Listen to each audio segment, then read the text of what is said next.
Oi, dia em que um filme de terror traumatizou a minha família. Certo dia, eu, meu irmão mais velho e minha irmã mais nova ganhamos uma televisão pro nosso quarto. Como o meu pai é pastor e a minha mãe é quase isso, existia uma lista enorme de coisas que a gente tinha que evitar assistir pra não tomar uma bronca. E é sério, tá? Sobre os meus pais. Não tô brincando, não. Jamais brincaria com isso. Inclusive, eu ser da igreja desde que eu nasci me fez ficar um pouco sensível com algumas coisas. Então, desde pequeno, um monte de coisa acontece comigo. Eu escuto coisa, eu vejo vulto, eu sinto energia nas pessoas. No início, isso me atrapalhava bastante, eu ficava com muito medo. Mas hoje em dia, eu já sei lidar um pouco melhor. Aí, na época que a gente tinha acabado de ganhar a televisão, teve um final de semana, que era mais ou menos 11 horas, todo mundo lá em casa já tinha ido dormir, tirando eu e o meu irmão, e passou um anúncio no canal que eu estava assistindo, dizendo que meia-noite em ponto ia começar um filme. Só que esse filme era de terror. E antes de eu falar o nome, eu quero dizer pra vocês que eu não recomendo que vocês assistam. Se vocês forem sensíveis, se vocês costumam ter pesadelos pesados, ou se vocês têm medo. E eu tô dizendo isso porque o filme não foi um filme que me fez muito bem. O nome é A Entidade. Só de falar aqui, ó, já tô arrepiado. Aí, quando o anúncio passou na TV dizendo o horário que o filme ia começar, o meu irmão que estava mexendo no celular, olha pra mim e fala assim: aí, tu não fala que tu não tem medo de filme de terror? Duvido tu assistir esse aí, ó. E ele falou isso porque teve uma época que eu só assistia filme de terror. Só que um dia, uma tia minha que era crente, do nada chegou pra mim e falou assim: meu filho, toma cuidado com as coisas que você assiste, porque pode trazer energia negativa pra dentro da tua casa. E desde que ela tinha me falado isso, eu tinha parado de assistir. Mas aí, ouvi o meu irmão debochar da minha cara falando que eu não ia ter coragem pra assistir aquele, fez eu, de raiva, responder assim pra ele: e eu já ia assistir mesmo? Eu tô esperando há mais tempão já. Mentira, mentira, eu não tava nada. Eu ainda falei que era pra ele assistir comigo se ele era corajoso, porque o meu irmão era bonzão, ele dizia que não tinha medo de nada. E aí, finalmente, chegou meia-noite. O filme começou e na mesma hora eu já comecei a ficar com uma sensação ruim. E toda hora voltava a lembrança da minha tia falando comigo. Mas eu é que não ia regar pro meu irmão e continuei assistindo. E ele também, de braços cruzados, fingindo que tava tudo numa boa. Até que teve uma hora que o terror começou a ficar um pouco mais pesado. Aí eu já peguei o cobertor e comecei a me cobrir. Eu estava jurando que uma hora o filme ia ficar mais tranquilo, mas ele só foi piorando, cada vez mais sinistro. Aí quando eu já tava quase cagado na cama, o meu irmão falou pra mim que tava com sono, que ia dormir. Era mentira, mentira, ele tava com medo também, só não queria admitir. Mas como eu não sou bobo nem nada, eu falei: eu também vou dormir, tô com sono. Dei uma de sonso mesmo, eu que não ia ficar assistindo aquele negócio sozinho. E como a gente não tinha nenhum abajur, nenhuma lâmpada, a gente deixava a TV em outro canal e ia dormir pro quarto não ficar totalmente escuro por causa da nossa irmã. Gente, não deu 3 minutos que o meu irmão mudou de canal, a antena parou de funcionar. Aí saiu a imagem do canal que tava e começou a... E isso geralmente acontecia quando a antena soltava lá em cima no telhado. Estava ventando lá fora? Estava! Mas é muita coincidência. Pra mim, tudo já tava fazendo sentido. Era o diabo que tava lá em casa. Aí o meu irmão teve que desligar a TV. Logo em seguida, no silêncio da noite, eu escutei um barulho no teto. E depois do primeiro barulho, começou a vir vários. No início, eu até pensei que poderia ser um bicho, algum animal andando lá em cima. Só que era passo pesado assim, ó. Tipo gente mesmo. Quando eu pensei que eu estava começando a ficar maluco, o meu irmão tira o fone de ouvido dele e pergunta se eu ouvi o barulho no teto.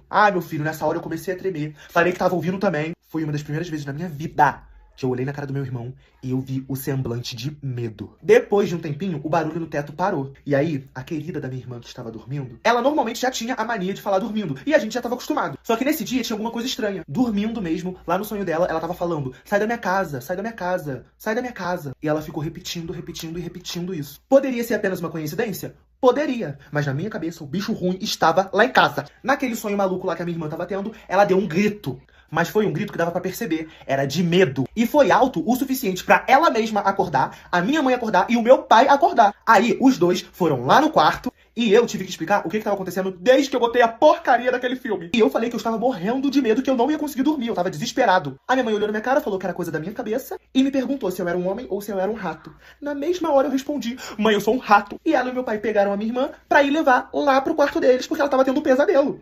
No que eles iam passar da porta do meu quarto pro lado de fora, deu pra ouvir um barulho passando assim, ó, em cima do telhado, como se fosse alguém correndo pro outro lado da casa. Nessa hora, minha mãe olhou pra minha cara e eu falei assim: mãe, eu avisei. Aí, ela olhou pro meu irmão, que tava comigo o tempo todo, era mais velho, e ele falou assim pra ela: mãe, realmente tem alguma coisa estranha. Eu tô com medo. Nisso, meu pai, pastor, chegou perto de mim e perguntou o nome do filme. Quando eu falei A Entidade, o meu pai já falou: tá repreendido. Aí a minha mãe foi, fez uma oração rápida, porque tudo ela resolve na base da oração. E por incrível que pareça, funcionou. A sensação estranha que eu tava sentindo foi embora na hora. E lembra que eu falei que a TV tinha desconectado lá de cima porque a antena simplesmente parou de funcionar? O meu pai, antes de sair do meu quarto, ligou a TV pra ver como é que tava. E todos os canais estavam funcionando normalmente, como se nada tivesse acontecido. Depois desse dia, eu e minha família ficamos anos sem assistir filmes de terror. Na nossa casa era proibido. E esse filme, com certeza, foi o pior que eu já assisti em toda a minha vida. Eu nunca mais vou assistir de novo. Também espero que você não assista. Caso você vá assistir, lhe desejo boa sorte. Eu não sei em que você acredita ou em que você deixa de acreditar sobre coisas espirituais. Mas eu não duvido de mais nada. Até porque eu já passei por muitas outras coisas sinistras. Oi, vou contar aqui pra vocês do dia em que eu joguei o jogo do copo. E é isso aí mesmo, tá? Aquele jogo de terror. E a experiência não foi nada legal. Tudo começou em um final de semana. Aparentemente estava tudo certo. Meus pais tinham decidido dar uma volta pela cidade com a minha irmã, pra fazer aqueles passeios de família, sabe? E como eu já estava na minha pré-adolescência, no auge dos meus 13 anos, eu me achava simplesmente o adolescente e não queria mais sair com os meus pais. Eu preferia ficar em casa, de preferência sozinho. Porém, eu tenho um irmão mais velho, né? E naquele dia, além de ter que ficar em casa sozinho com ele, eu também tinha que ficar com os amigos dele, que infelizmente ele tinha convidado pra ficar lá e os meus pais tinham deixado. E nesse dia, o meu irmão e os seus amigos estavam um pouquinho mais animados. Foi o momento em que eles decidiram fazer alguma coisa diferente, uma coisa nova. E alguém deu a brilhante ideia de jogar o jogo do copo. Pra quem não sabe, eu vou explicar como funciona, ou pelo menos como funcionava. Basicamente, você precisava de uma folha grande, de preferência de papel. Nessa folha era escrito o alfabeto inteiro e também os números do 1 ao 10. E no centro do tabuleiro, que era a folha de papel, tinha escrito a palavra sim e a palavra não. Aí também eram necessários 4 velas, uma para cada ponta do tabuleiro. E também, obviamente, era necessário um copo, que era colocado de cabeça para baixo no meio do tabuleiro. E aí, cada jogador, com a sua mão direita e com o seu indicador direito, colocava o dedo, todos ao mesmo tempo, em cima do copo. A partir daí, quando todas as velas estavam acesas, o jogo finalmente começava. E os jogadores, todos com o dedo em cima do copo, faziam perguntas e o copo se movimentava. Ou pelo menos deveria se movimentar para responder as perguntas. Eu nunca tive ótimas experiências com esse negócio de terror. Até porque eu acho que com essas coisas não se brinca. Inclusive, eu não recomendo. Mas com 13 anos eu era um completo sem noção. E aí no dia em que decidiram jogar esse jogo macabro lá em casa, eu tava só aqui, ó, mexendo no celular tranquilamente na minha, no meu quarto. E os amigos do meu irmão chegaram pra perguntar se eu queria participar. Obviamente, eu falei que não queria, porque eu tinha muito medo dessas coisas. Na verdade, eu tenho até hoje. E foi aí que o meu irmão perguntou pra mim se eu não ia jogar porque eu estava com medinho. Eu queria parecer mais legal pra aquela galera mais velha e eu aceitei jogar. E lá fomos nós. Sentamos todos em círculo no chão da cozinha. Aí meu irmão, com o seu único neurônio que ainda funcionava, decidiu pegar o copo mais antigo da casa, que a minha mãe tinha ganhado da minha avó. Pra vocês terem ideia do quão importante esse copo era, ele ficava no armarinho mais alto e era o único armarinho que tinha chave. Minha mãe não deixava nem o meu pai encostar nele. Mas, como meu irmão vive a vida loucamente e não tá nem aí pra nada, ele foi, destrancou o armário e pegou esse copo. Todas as velas foram acesas. E aí, pro jogo ficar mais interessante, meu irmão apagou todas as luzes da casa. Foi aí que um por um de nós que estávamos naquela roda, começamos a botar os nossos dedos em cima do copo. E daí pra frente, foi só pra trás. Um dos meninos falou assim: "Ei, tem alguém aí?" E os nossos dedos foram indo assim, ó, tudo em direção ao sim. Naquele momento, eu só não me caguei todo ali, porque eu não tinha cocô pronto. Eu vendo o copo se mexer, fiquei assim, ó. Foi a hora que eu falei, gente, eu não quero mais brincar não, posso tirar o dedo? Eu estava quase chorando. Sabe o que eles falaram? Que não, eu não poderia tirar o dedo, porque eu já estava jogando. E que o jogo só acaba quando todos tiram o dedo ao mesmo tempo. Mas aí, depois de um tempo, com uma pergunta aqui, uma pergunta ali, o copo se mexendo muito, eu comecei a desconfiar que tinha alguém fazendo isso. E aí o meu medo se transformou em raiva. Porque, obviamente, eles estavam todos se divertindo com o meu desespero. E a graça tinha acabado. Porque tava todo mundo na zoeira, ninguém com medo, ninguém se divertia. Depois de alguns minutos, todo mundo tava querendo parar de jogar pra fazer outra coisa. E aí, o meu irmão falou assim: "Vamos todo mundo tirar o dedo no 3, pode ser?" No que ele contou 1, 2, o meu passarinho, que era uma calopsita que ficava ali na cozinha, fez um... Na hora, todo mundo, ainda com o dedo no copo, olhou em direção à gaiola. Só que só tinha luz daquelas 4 velas. Não dava nem pra ver direito. E eu não sei se vocês sabem, mas pássaros, tipo calopsita, não costumam cantar de noite, principalmente quando não tem luz. E eu não lembrava de ter ensinado esse tipo de canto pra ele. Pode até ser que em algum momento alguém tenha ensinado, mas eu não fui. E isso foi o que mais me assustou. Foi a hora em que eu pedi, por gentileza, pra eles acabarem com aquele jogo logo, porque eu estava com medo, eu admiti. E no que, de novo, a gente ia começar a contagem pra todo mundo tirar o dedo junto, eu comecei a sentir uma pressão pro copo na direção da palavra não no tabuleiro. Poderia ser meu irmão? Poderia. Poderia ser um dos amigos dele? Poderia também. Mas eu não queria saber quem era, quem deixava de ser. Eu não deixei o copo se mexer. Eu fiquei assim, ó, quase quebrando o dedo. E no 3, todo mundo tirou. Em menos de 15 minutos, todos os amigos do meu irmão já tinham ido embora. Afinal, já tava de noite. Eu e ele começamos a dar uma ajeitada na casa, colocando algumas coisas no lugar. Depois daquela noite maluca, eu sentei no sofá junto com meu irmão e a gente ficou assistindo TV. Quando os meus pais e a minha irmã chegaram, a gente escutou um barulho lá da cozinha de alguma coisa caindo e quebrando. Aí todos nós, curiosos, fomos ver. Era o copo que a minha avó tinha dado pra minha mãe, todo espatifado no chão. Pode ter sido uma coincidência, meu irmão ter dado mole com a chave, ter botado o copo muito na beirada, não ter fechado direito? Pode. Mas pra mim, tudo tava fazendo sentido. Eu achava que era um espírito. Mas também não me importava mais, porque depois que o copo quebrou, vocês tinham que ver a cara da minha mãe. Ela sabia que alguém tinha mexido lá e que o copo não ia cair do nada. E ela só pediu pra gente contar a verdade e confessar quem é que tinha mexido. O meu irmão não abriu a boca pra nada. E eu é que não ia fofocar. Porque depois, quando a gente estivesse sozinho, ó, eu que ia sofrer. Resumindo o que aconteceu aqui depois pra vocês. Eu e ele ficamos algumas semanas sem celular, de castigo, sem poder ficarmos sozinhos em casa e éramos obrigados a ouvir a minha mãe reclamando sempre que ela lembrava daquele bendito copo. Infelizmente, faz uns 3 anos que o meu passarinho morreu. E aquele canto sinistro que ele fez no dia do jogo, ele voltou a fazer várias outras vezes. Não sei vocês, mas eu acho esse canto muito desconfortável. E é isso, todos esses fatos juntos podem apenas ser uma maluquice de alguém que era muito medroso. E eu sei que tem umas coincidências e coisas que acontecem que é mais fácil deixar pra lá e fingir que não aconteceu nada. Porém, assim como essa história e várias outras situações estranhas que eu já vivenciei, eu nunca consegui esquecer. E eu me arrepio até hoje.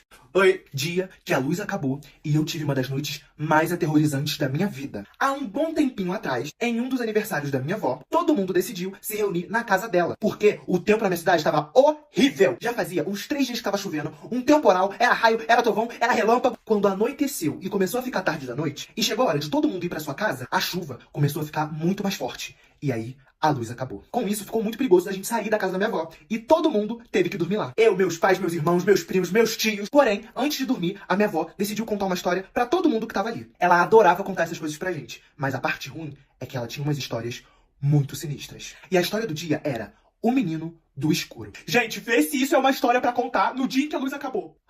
Não, cara, não. Eu tava com medo, mas eu amava as histórias da minha avó. Fazer o quê, né? E aí os adultos começaram a acender as velas, pra gente não ficar na escuridão. Todo mundo se reuniu na sala, a minha avó sentou na poltrona dela com a velinha e começou a falar. Basicamente, ela contou sobre uma lenda de um menininho perdido, que ficava vigiando as pessoas de noite, mas que ninguém nunca tinha visto o rosto dele, porque ele só aparecia quando tava escuro. E a minha avó também disse que é por isso que os jovens tinham que dormir cedo, porque de acordo com ela, o menino do escuro adorava ficar vigiando as últimas pessoas da casa a dormir. Quando ela terminou de contar a história, gente, eu tava tão nervoso e com tanto medo que tinha uma poça aqui debaixo do meu braço, de tanto que eu tava suando. Mas era só mais uma história e tinha chegado a hora de dormir. Aí os adultos foram todos dormir nos quartos que tinham na casa e eu, meus irmãos e meus primos ficamos todos juntos na sala, junto com a minha avó, pra dormir lá. Tava tudo bem.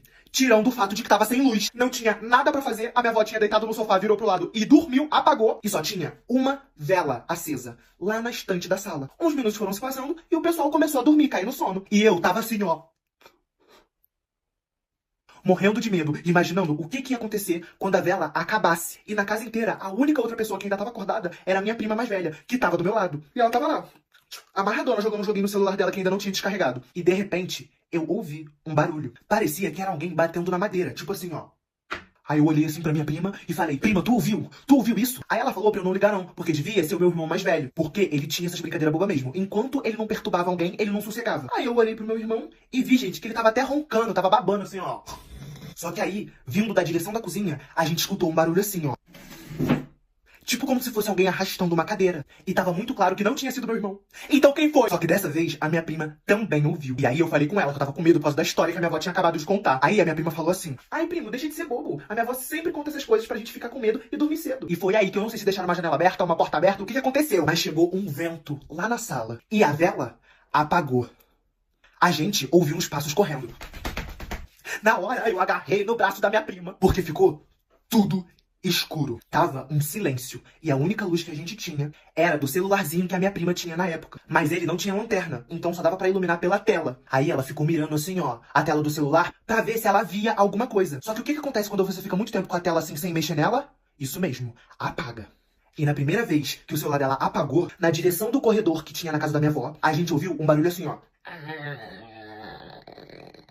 Parecia que era a porta do banheiro. Aí ela acendeu a tela do celular de novo e ela tava fingindo que não tava com medo, mandando eu me acalmar, falando que era só o vento. Mas eu sei que ela tava toda cagada também. E enquanto a gente tava lá, ó, no colchão paradinho assim, ó, iluminando as coisas com a tela do celular de novo, o banheiro ficava lá no final e a luz da tela não chegava muito bem lá. Mas lá naquele lugar meio escuro, deu pra ver direitinho. O formato de uma criança que parecia um menino lá na porta do banheiro assim, ó, olhando pra gente. Quando eu vi, eu peguei a coberta e me cobri e me agarrei na minha prima. Aí ela falou assim, ai, credo, eu vou dormir. Fingindo que tava tudo bem. Mas dava pra ouvir o coração dela. Tava muito acelerado. E ela também tava tremendo. Ou seja, ela tava morrendo de medo. Aí ela se encolheu e se cobriu também e botou uma música baixinho pra gente ouvir no celular dela. Pra ver se eu e ela ia conseguir dormir, né? Porque por nada nesse mundo a gente ia olhar na direção do banheiro de novo. Depois de um tempo, a música tocando e a gente abraçado assim, com medo, a gente finalmente ficou com sono e dormiu. Será que realmente tinha um menino na porta? Ou era a nossa imaginação? As histórias da minha avó eram verdade ou apenas mexiam com a nossa cabeça? Eu, sinceramente, não sei. Eu só sei que até hoje, sempre que eu me encontro com a minha prima, nós dois relembramos isso que aconteceu. Até hoje, quando ela vai dormir, ela prefere que tenha alguma luz acesa. E eu, sempre que a luz acaba, fico com frio na barriga. Mas se você aí já teve medo do escuro, eu espero que você não comece a ter depois dessa história.